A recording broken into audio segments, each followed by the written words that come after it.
நமது தோழர்களின் தலைநகரம் கல்லணையை கட்டிய கரியார் சோழரின் தலைநகரம் உறையூரை சேர்ந்த அருமை பெரியவர்களே, அன்பு தாய்மார்களே, எழுச்சியோடு இங்கே கூடியிருக்கின்ற இளைய சமுதாயமே, உங்கள் அனைவரையும் இன்றைக்கு இங்கே சந்திப்பதில் நான் மிகவும் மகிழ்ச்சி அடைகின்றேன்.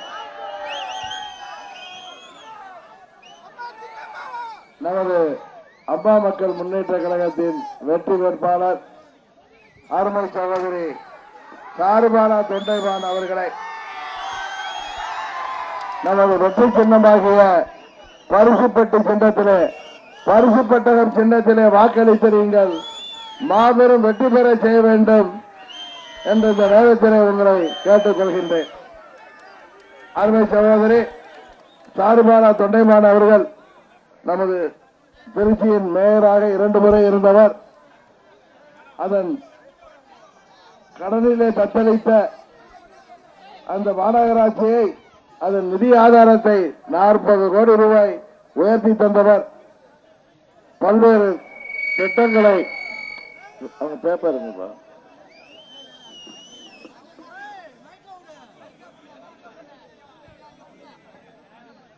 பல்வேறு திட்டங்களை நமது திருச்சி மாநகராட்சியினை செயல்படுத்தி குறிப்பாக கொள்ளிடம் கூட்டு குடிநீர் திட்டம் மூலம் வறண்ட காலங்களிலும் குடிநீர் பற்றாக்குறை இல்லாதபடி செய்தவர். ரயில்வே நிலையத்தினை மாநகராட்சிக்கு சொந்தமாக வாங்கி திருச்சி மத்திய பேருந்து நிலையத்தை விரிவாக்கம் செய்தவர். மேலும் பாதாள சாக்கடை திட்டம், சாலையோர பூங்காக்கள், நடைபாதை தடங்கள், கணினி மயமாக்கப்பட்ட வரி வசூலிப்பு மையங்கள் மற்றும் பல நல்ல திட்டங்களை திருச்சி மக்களுக்காக கொண்டு வந்தவர். அத்தனை செயல்பாடுகள் செய்தவரை 2 முறை நமது திருச்சியின் மேயராக இருந்தவரை இந்த முறை அம்மா மக்கள் முன்னேற்ற கழகத்தின் வெற்றி வேட்பாளராக திருச்சி நாடாளுமன்ற நீங்கள் மாபெரும் வாக்கு வித்தியாசத்திலே வெற்றி பெற செய்ய வேண்டும் என்று மீண்டும் இந்த நேரத்திலே கேட்டுக்கொண்டு நமது பகுதிக்கு குறிப்பாக திருச்சிக்கு ஒருங்கிணைந்த பேருந்து நிலையம் அமைத்து தருவேன் என்ற உறுதியை அவர் தந்திருக்கின்றார். விமான நிலைய விரிவாக்கம் இங்கு ஏற்படுத்தி தருவேன் என்று கூறியிருக்கின்றார். இளைஞர்களுக்கு வேலை வாய்ப்பை தருகின்ற நவல்பட்டுவில் ஐடி பார்க் உருவாக்கி தருவோம் என்றும், கொள்ளிடத்தில் தடுப்பணை, வறண்ட மாவட்டங்களுக்கு குடிநீர் மற்றும் விவசாயத்திற்கு தண்ணீர் ஆகியவற்றை நான் பெற்று தருவேன் என்று நமது வேட்பாளர் சொல்லியிருக்கின்றார். நமது தேர்தல் அறிக்கையிலும் நமது மெட்ரோ ரயில் திட்டத்தை திருச்சி போன்ற மாநகரங்களுக்கும் நாம் விரிவாக்கம் செய்வோம் என்று தேர்தல் அறிக்கையிலே கூறியிருக்கின்றோம். நமது தேர்தல் அறிக்கை நீங்கள் அனைவரும் படித்திருப்பீர்கள். குறிப்பாக நமது அறிக்கையில அரசின் திட்டங்களை செயல்படுத்துவதில் அச்சாணியாக திகழும் அரசு ஊழியர்கள், ஆசிரியர்கள் உள்ளிட்டோரின் நலன்களை அம்மா மக்கள் முன்னேற்ற கழகம் உறுதியாக பாதுகாக்கும், பழைய ஓய்வூதிய திட்டத்தை செயல்படுத்துவது உள்ளிட்ட அவர்களின் கோரிக்கைகளுக்கு தீர்வு கிடைக்க வழி செய்வோம். அரசு ஊழியர்கள் மற்றும் ஆசிரியர்களுக்கு ஒன்றியம் தோறும் குடியிருப்புகளை ஏற்படுத்தி தருவோம். 100 பேருக்கு குறியாமல் பணியாற்றும் அரசு அலுவலக வளாகங்களில் சலுகைகளை உணவகங்கள் அமைப்போம். அவற்றை மகளிர் மற்றும் இளைஞர் சுய உதவி குழுக்களை கொண்டு செயல்படுத்துவோம். அரசு ஊழியர்களைப் போலவே தனியார் நிறுவன ஊழியர்களுக்கும் வீட்டு வசதி கடன் வழங்குவோம். தனியார் நிறுவன ஊழியர்களுக்கு வட்டியில்லா திருமண கடனாக 2 லட்சம் ரூபாய் வரை வழங்குவோம் என்ற பல திட்டங்களை நமது தேர்தல் அறிக்கையிலே சொல்லியிருக்கின்றோம். அவற்றையெல்லாம் நிறைவேற்றி தருவதற்கு தமிழகம் இந்த அடிமைகளிடமிருந்து விடுபட்டு மோடி என்கின்ற அதிகார மமதை பிடித்த மனிதரிடமிருந்து தமிழகத்தை காப்பாற்றுவதற்கு, தமிழகத்தை வஞ்சிக்கின்ற மோடி அரசாங்கத்தையும் இந்த துரோகிகளின் ஆட்சியை விட்டு இறக்குவதற்கு நல்லதொரு வாய்ப்பாக 18 சட்டமன்ற தொகுதிகளிலும் இடைத்தேர்தல் வந்திருக்கின்றது. அதில் 8 தொகுதிகளிலே இவர்கள் வெற்றி பெறவில்லை என்றால் இந்த ஆட்சி முடிவுக்கு வந்துவிடும் என்பதும் உங்களுக்கு தெரியும். ஏப்ரல் 18ஆம் தேதி தமிழ்நாட்டு மக்களாகிய நீங்கள் 6 கோடி வாக்காளர்கள் நீங்கள் இந்தியாவின் பிரதமரை தேர்ந்தெடுக்க போகிறீர்கள். தேசிய கட்சிகளை நம்பி தமிழ்நாட்டிற்கு பலன் இல்லை, அவர்களால் எந்த ஒரு பலனும் இல்லை என்பதை கடந்த கால அனுபவங்கள் நமக்கு எடுத்துரைத்திருக்கின்றன. நமது மூலாதார பிரச்சனையாகிய காவிரி பிரச்சனைக்கு கூட அம்மா அவர்கள் நீதிமன்றத்திலே உச்ச நீதிமன்றம் வரை சென்று போராடிதான் காவிரி மேலாண்மை வாரியம் அமைக்க பாடுபட்டார். அதுபோல இன்றைக்கு மத்தியிலே ஆள்கின்ற பிஜேபியாக இருக்கட்டும், ஏற்கனவே ஆட்சி செய்த காங்கிரஸ் கட்சியாக இருக்கட்டும், தமிழகத்திற்கு காவிரியிலே எந்த ஒரு சிறுவையும் வழங்கப் போவதில்லை. காரணம், தமிழ்நாட்டிலே அவர்களுக்கு செல்வாக்கு இல்லை, இங்கு சட்டமன்ற நாடாளுமன்ற உறுப்பினர்கள் வரப்போவதில்லை, ஆட்சி அமைக்க வாய்ப்பில்லை. கர்நாடகாவிலே அவர்களுக்கு வாய்ப்பு இருப்பதால் அங்கே தமிழ்நாட்டை இன்றைக்கு வறண்ட பூமியாக மாற்றுவதற்கு மத்தியில் ஆளுகின்ற மோடியின் ஆட்சியாளர்கள் திட்டமிட்டு அங்கே காங்கிரஸ் கட்சியினர், காங்கிரஸ் அரசாங்கம் மேக்தாத்திலே அணை கட்டுவதற்கு மறைமுகமாக இவர்கள் ஆதரவளிக்கின்றவருமாக அவர்களுக்கு உறுதுணையாக இருக்கிறார்கள். காரணம், நமது நெற்களஞ்சியமாகிய டெல்டா பகுதியிலே, குறிப்பாக காவிரி படுகை பகுதிகளிலே விவசாயத்தை உழைத்து விட்டால் இந்த மக்கள் இங்கிருந்து புறப்பட்டு விடுவார்கள். பூமிக்கு கீழே உள்ள அனைத்து தாதுக்களையும் அனைத்து இயற்கை வளங்களையும் வெட்டி எடுக்க பன்னாட்டு நிறுவனங்களுக்கு கொடுத்து விடலாம் என்பதுதான் இந்த மோடி அரசாங்கத்தின் திட்டம். அதனால்தான் இங்கு விவசாயம் குறிவைத்து தாக்கப்படுகிறது. நமது காவிரி பாய்கின்ற டெல்டா பகுதி மாத்திரமல்ல, தமிழ்நாட்டின் 26 மாவட்டங்களின் குடிநீர் தேவைகளையும் தீர்த்து வைக்கின்ற காவிரி வறண்டு விட்டால் தமிழ்நாடு பாலைவனமாகிவிடும்.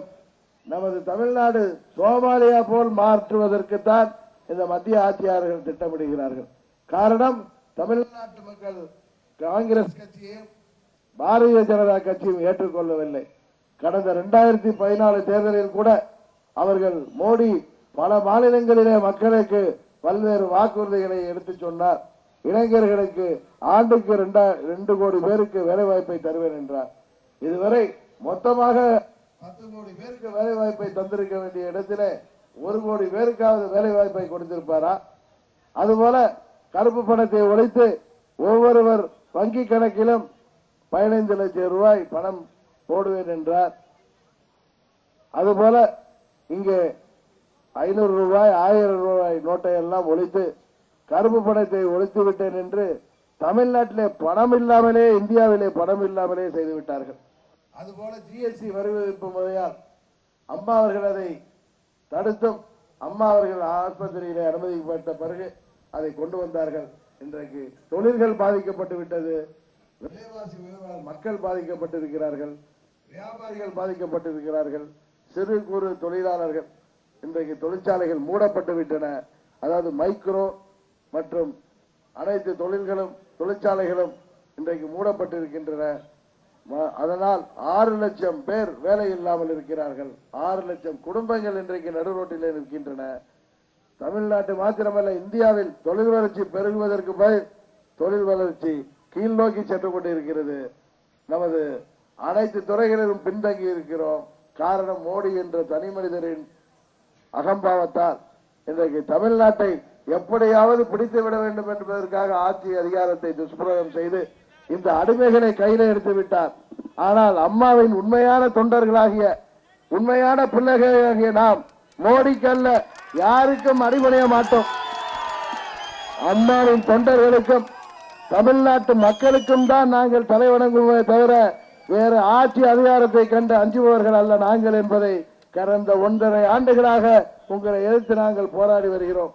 இந்த மாபெரும் இயக்கத்தை சென்னையிலிருந்து கன்னியாகுமரி வரை கிளைகள் உள்ள இந்த இயக்கம் அம்மா அவர்கள் இருந்தபோது 16 பிரிவுகளாக இருந்த இயக்கம் இன்றைக்கு 20 அணிகளாகி இருக்கிறது. குறைந்தது ஒரு கோடிக்கு 3000 பேருக்கு மேல் நிர்வாகிகளே இருக்கக்கூடிய இந்த இயக்கத்திலே 1 கோடியை தாண்டி உறுப்பினர்கள் சேர்ந்திருக்கின்ற இந்த இயக்கத்தை அங்கீகரிக்கப்படாத கட்சி என்கிறார்கள். இந்த கட்சியை பதிவு செய்ய சென்றிருந்தால் இரட்டை இலைக்காக நாம் நீதிமன்றத்திலே போராட முடியாமல் போயிருக்கும் என்ற காரணத்தினால் தான் இன்றைக்கு நாம் அதை பதிவு செய்யவில்லை. இங்கே போட்டியிடுகிற மற்றொரு காங்கிரஸ் கட்சியின் வேட்பாளர் அவர் தினம் ஒரு கட்சியில சேர்ந்திருப்பார். இன்றைக்கு தூக்கத்தில் எழுப்பி கேட்டால் எந்த கட்சியில் இருக்கிறார் என்று அவருக்கு தெரியாது. இந்த மாத்திரம் அவருக்கு வாய்ப்பு கொடுக்கவில்லை.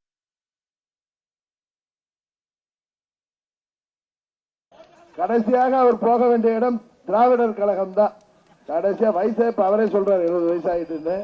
கடைசியா அங்க போய் ஐயா வீரமணி கிட்ட போய் இருந்து அவர் பொது சேவை செய்ய வேண்டியதுதான். ஏன்னா தினம் ஒரு கட்சி புரட்சி தலைவரால் அடையாளம் காணப்பட்டு 10 வருஷம் இங்க ஆட்சி அதிகாரத்தை அறிவிச்சுட்டு அம்மாவை எதிர்த்து பெரிய சதிவேலைகள் செய்து தூக்கி எறியப்பட்டு ஒரு தொகுதி அறந்தாங்கி தொகுதியை கையில வைத்துக் கொண்டு அவர் படுத்திய பாடு. இன்றைக்கு அறந்தாங்கி தொகுதி மக்களும் அவரை பற்றி புரிந்து கொண்டு அவர்களும் அவரை ஓரம் கட்டி விட்டார்கள். போன முறை ராமநாதபுரத்தில் போய் நின்றார். இங்க என்னன்னு தெரியல, காங்கிரஸ்ல அங்கேயும் சீட்டை கொடுக்கல. இப்ப இங்க வந்து நிக்கிறாரு.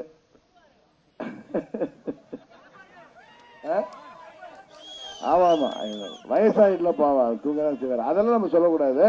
அவர் பர்மனண்டா நம்ம போய் வீட்டுல போய் உட்காந்து ரெஸ்ட் எடு. அதுக்குதான் தீக்காவுக்கு போகணும்னு சொன்னேன். ஏன்னா அது அரசியல் தேர்தல் எல்லாம் போட்டியிடாம கொள்கை பெரியார் கொள்கைகளை போய் சொல்லிட்டு இருக்கலாம். சரி, அவர் போய் நமது வேட்பாளரை குறை சொல்லிருக்கிறார். அங்கீகாரம் யார் தர வேண்டும்? தேர்தல் ஆணையமா? மக்கள் தான் அங்கீகாரம் தரணும். ஆர்கே நகர்ல இப்படிதான் திடீர்னு நவம்பர் 2017 நவம்பர் 23ஆம் தேதி எடப்பாடிக்கும் நம்ம அண்ணன் பன்னீருக்கும் ரெட்டரை கொடுத்துட்டாங்க. அன்னைக்கு வியாழக்கிழமை, அடுத்த நாளே ஏப்ரல் 24 தேர்தல் அறிவிக்கிறாங்க வெள்ளிக்கிழமை. ஏன்னா நான் போய் சின்னக்கு வாங்கிட கூடாதுன்னு. அப்ப நான் ஏற்கனவே இந்த தொப்பி சின்னத்தை எல்லாம் வாங்கணும்னு சொல்றதுனால போய் கேட்டா கொடுக்கல. புதுசா நான் போன அன்னைக்கு இப்ப கூட 36 சின்னங்களை அனுப்பி அதுல ஒரு சின்னத்தை தேர்ந்தெடுத்திருக்கோம். அதுல வந்த சின்னவெல்லாம் கேட்டீங்கன்னா சிரிப்பீங்க. சப்பாத்தி கேட்ட, ஒத்த ஷூ செருப்பு, அடுத்தது ட்ரில்லிங் மிஷின். ஆனா 36 நடுவில் நல்லா அழகா மறந்துட்டு அம்மா கடைசியா அவங்க ஹாஸ்பிட்டல் போறது அப்போலோக்கு போறது முன்னாடி அறிவிச்சாங்களே, தாய்க்கும் சேய்க்கும் பரிசு, அம்மா பரிசு பெட்டகம். அதே அம்மாவோட ஆசையில நிஜமா சொல்றேங்க. அதுல பாத்தீங்கன்னா நம்ம எக்ஸ்டென்ஷன் ஒயரா, stapler, punching machine, toothpaste, என்ன நம்மள அவளை கேவலப்படுத்துறாங்களா அவங்க. ஆனா மறந்துட்டு நடுவில் வச்சாங்க. நல்லா அழகான சின்னம். உடனே ஓகே பண்ணி எடுத்துட்டேன். இன்னைக்கு தமிழ்நாடு முழுவதும் வட்டி தொட்டி எல்லாம் எங்க பார்த்தாலும் பரிசு பெட்டகம் தான். அம்மாவோட ஆசையோட தேர்தல் ஆணையமே உச்ச நீதிமன்ற தீர்ப்புப்படி இது ஒரு சரித்திர தீர்ப்பு. எப்படி ஆர்கே நகர் தொகுதி மக்கள் இந்த சுயேட்சைய அந்த புதிய சின்னத்துல மாபெரும் வாக்கு வித்தியாசத்துல ஒரு சட்டமன்ற இடைத்தேர்தலில் ஒரு சுயேட்சை வென்றதில்லை என்று சொல்கின்றதை மாற்றி சரித்திரம் படைக்க வைத்தார்கள். அதற்கு காரணம் அம்மாவுடைய தொண்டர்களும் ஆர்கே நகர் அம்மாவுடைய தொகுதி மக்களும் தான். அதை தாண்டி இப்ப அடுத்த சாதனை இவங்க எல்லாம் சொல்றாங்களே சுயேட்சை. எந்த கட்சியும் 40 தொகுதியிலும் நிக்கல. அம்மாவுடைய வழியில வந்த நாம தான் 40 தொகுதியிலும் போட்டிடுறோம். பாண்டிச்சேரி உட்பட ஒரு தொகுதியில் நம்ம தோழமை கட்சி எஸ்டிபிஐக்கு கொடுத்திருக்கோம். காரணம் அவங்க ஆர்கே நகர்ல நம்ம தன்னந்தனியா இருந்தப்ப நமக்கு ஆதரவு கொடுத்தாங்க. அந்த இஸ்லாமிய இயக்கங்கள் நமக்கு ஆதரவு தந்தார்கள்.